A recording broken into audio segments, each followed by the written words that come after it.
Amid the mass celebratory hysteria in Irish rugby right now after a weekend of Grand Slams, former New Zealand head coach Steve Hansen has warned Ireland that being the number one ranked side in the world does not mean a whole lot going into a World Cup, especially with the record Ireland have.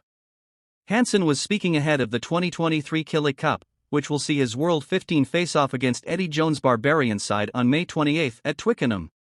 While talking to the press, he praised Ireland's Six Nations performances and backed Andy Farrell for the 2025 Lions job, but reminded everyone that many see Ireland as chokers, with their poor World Cup record.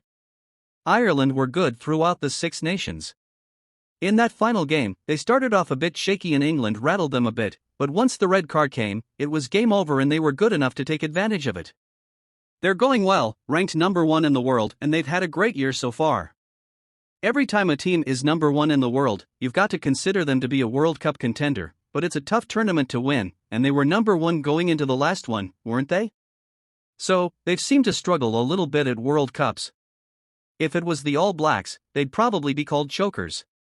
But they've come a long way, they believe in themselves, and they're a very good side, so they're definitely a contender, Hansen continued. But they'll have to overcome the pressure of not having gone past the quarter-finals before, and there'll be a lot of pressure involved in that. If they get through to the semi-finals, then they're in new territory. That's something they'll have to deal with that they've never dealt with before, and it's always hard to deal with something you haven't dealt with before.